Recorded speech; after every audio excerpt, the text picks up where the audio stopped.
Hey guys, thank you so much for watching this video. Please give us a call if you guys are looking to improve your credit score, lower your car payment, buy a car, trade in a car. If you're looking to purchase your first home, if you're looking to purchase a rental property, we can help you. Give us a call today, 877-205-7771. Talk to you guys soon, and thanks again. Hello everyone, this is Calvin Russell, CEO and founder of 850 Club Credit Consultation. Hope everyone's doing well today. Today we're going to talk about one of the biggest stories, especially in the political realm.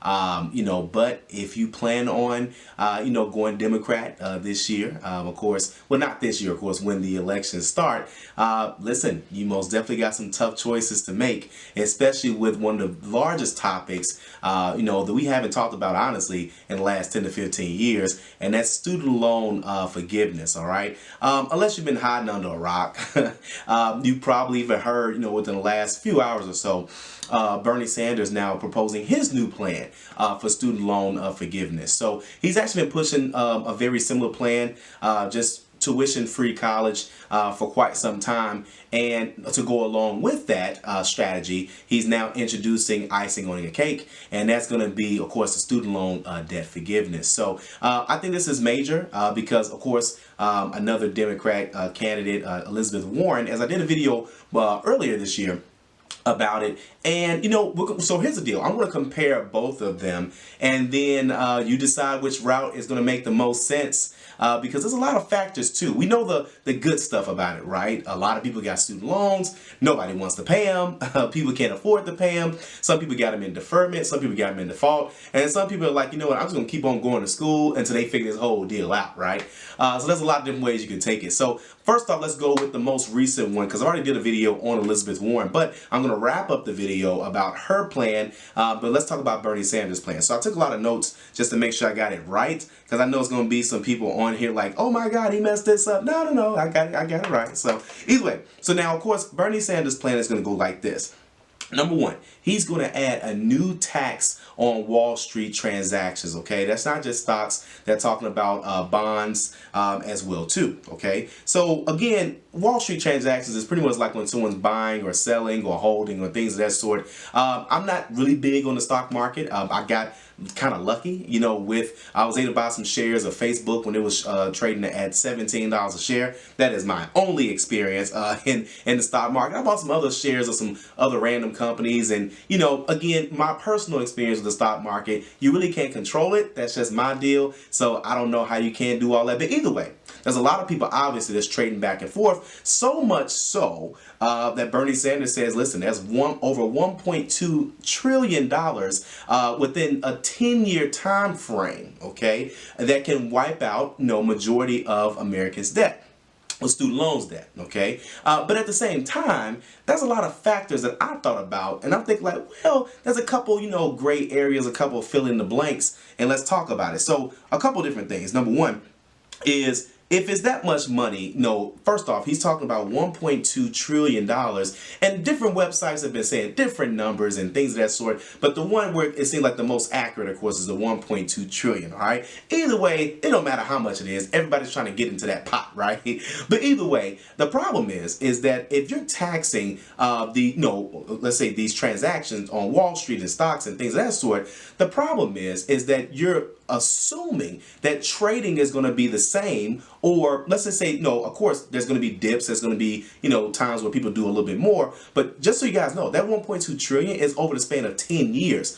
What normally happens every 10 years? Well, you probably guessed it. The stock market normally crashes. It crashed in, was it 2000, right? And then, of course, it crashed again in 2008. If you ask me, we're kind of behind. And so normally it comes up around election time, whatever the case may be. But again, if people are banking on that, that means the stock market will have to crash around election time in order for this to actually make sense. But then people got to climb out of that. And are they really going to go back to the stock market and trade more? All right. So that's number one, that the stock market can crash. Number two, if you now have this new tax, are people going to keep trading the same? Or are they going to trade a little bit less because now they have to pay a little bit more to start doing their transactions? a lot of people have been getting in and out of the stock market. First, the hot thing was Bitcoin. Now nobody's talking about that. Then it was, around the same time, cryptocurrency. I don't know if people still talking about that. Now people are talking about their Forex, gurus. I don't know if people still talking about that. You also have now direct sales companies and network marketing companies, which if you don't know the industry, that's like Mary Kay, Amway, things of that sort. Nothing wrong against the industry, but now you have people that are joining businesses and creating teams now teaching, about Forex and things of that sort. So people almost definitely get into the financial industry. But again, will that affect how they trade? Will that affect how many transactions they do? The reason why that's important is because you're kind of counting future money. You're counting your eggs before they hatch. So based on that, I think there's going to be a reduction in the stock market for a lot of different people. Okay, so that's my thing. Now, granted, I kind of want to go into these next four things, but then we're going to talk about a couple different things. So, number one, now that also includes public colleges, and also that's going to be public colleges and universities that's now going to be tuition free. So I think it's kind of I won't say messed up, but I think it solves a problem, that of course we have student loan debt, right? The problem is on the other side of the coin, a couple different things. Number one, what about people that, that have taken their hard-earned money and they've already, paid their student loans? Should they get some type of tax benefit? I don't know, something to throw out there, right? But then you also have people that are still sending their kids to college, right? So they're like, oh, well, you ain't got to worry about it because now you get to go to college for free. Will they take true advantage of it? I don't know what the studies have been, for other places that have, tuition-free areas. Because in America, let's be honest, everybody got to make their money. So then number two, that's not really fixing the problem. The problem is they're letting these schools charge as much as they want to charge. And so now you're getting mad at the parents because they sent the kid to college, and then you get mad at the kid because he can't afford to pay his student loans, and then you say, okay, we'll just pay his student loans for you. Well, we wouldn't have been in this whole situation if somebody would just stay on top of these schools. And let's be honest. Just because a school is good at football or basketball and they're on television, people want to now, they'll go to the school and say, hey, go Michigan, hey, go Ohio State, whatever, right? I don't too much get into all of that. I was real big on that, playing NCAA football game, but that's a long time ago. But either way, my point is that these major universities, they're only charging like that because, well, they can, so nobody's regulating that industry. We're trying to fix a problem, but we're not fixing what's actually causing the problem, and that's regulating how much these schools are actually charging. And so now it's making people almost hate college. And so it's not necessarily that people hate college or education or any of that, because it's a tough conversation to have, especially when I talk to people that's got their degree. They get very defensive, mainly because, hell, they got it, so they worked hard. But at the same time, it comes with a nice price tag as well, too. And then people are like, well, they start defending college and things of that sort. Again, we're not knocking college. I hope, again, we don't want to come off like that. The problem is, again, it's the cost of that college is costing, and no one is regulating this stuff. Like, no one's paying attention to it. And we're just kind of I just think we're fixing it the wrong way, to be honest. So, but either way, that also includes trade schools and apprenticeship schools, colleges. I don't even know what that is. So if you guys know what that is, I'm sure you guys will put it in the comments, right? So that is Bernie Sanders' plan to essentially, create a tax on Wall Street transactions that include stocks and bonds. And then, of course, there is no necessarily like qualifiers. If you got student loans, if you got student loan debt, then you're going to get some of that money, okay? That's the end-all, be-all, all right? Now let's go to Elizabeth Warren's scenario. What's her game plan going to be? For one, excuse me, if you haven't already, right? If you haven't already gone to her website, elizabethwarren.com, this is not a shameless plug in any way, shape, or form. I just found this about myself. She has now a student loan debt relief calculator on her website. And you can actually just put in there how much student loans you have that you took out. No, what kind of school you went to, how much student loans you took out, was it public or private, and then how much money you make, all right? And then it'll let you know how much money you actually qualify for. Well, you're probably like, well, that's a couple different steps. How come it's not more simple? Well, that's how her plan actually goes. Let's go straight into it. Number one, where's the money going to come from?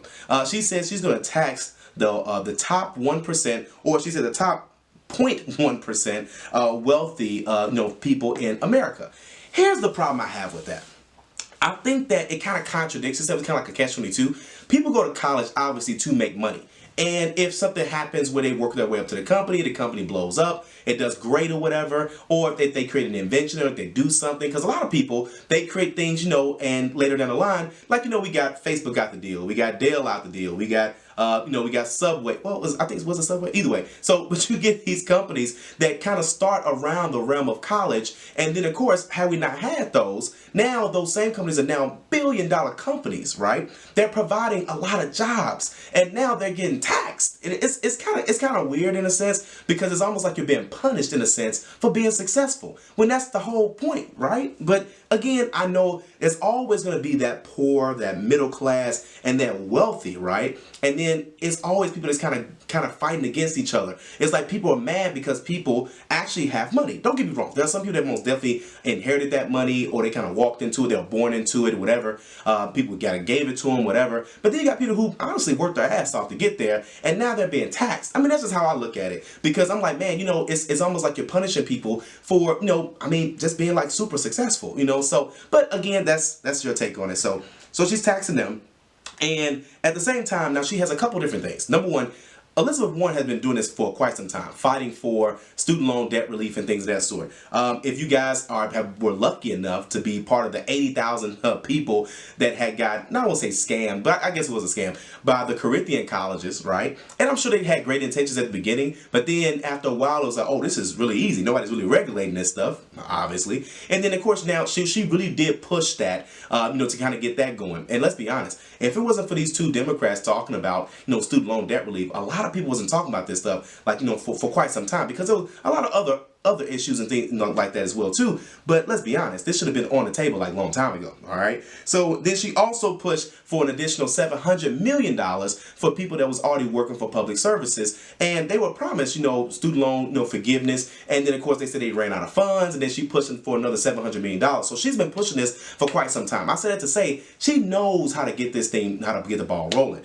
But to have somebody say, yes, I want to pay a higher tax or whatever, I don't know if people are going to get that vote. And I know people kind of think that Democrats necessarily don't make as much money as people that necessarily vote for Republican. That has nothing to do with it. Because if that's the case, you most definitely will have a lot of Republican voters if she ends up going a little bit forward down the line. So how's her program going to work?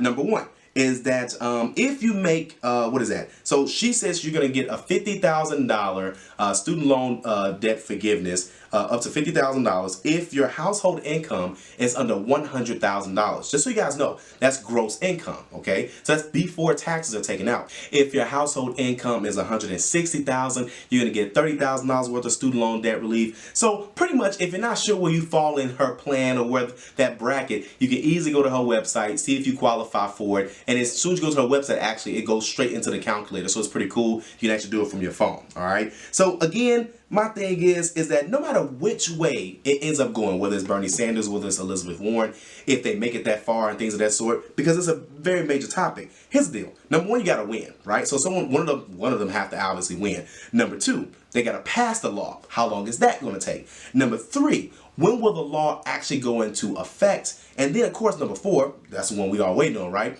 How soon will it happen? Now, Bernie Sanders' plan, I don't think it's going to happen overnight, just because the money is coming from over time frame, right? And so I don't think it's going to really happen that quick. Now, Elizabeth Warren is saying everybody, the data is already there. Let's go ahead and just nip this in the bud. And we know these wealthy people are going to be making money. So her plan is like, they're going to make money anyway, versus Bernie Sanders' plan is like, well, he's kind of banking on things that may or may not happen, versus Elizabeth Warren. She's like, listen, these people, they're not going to make less money.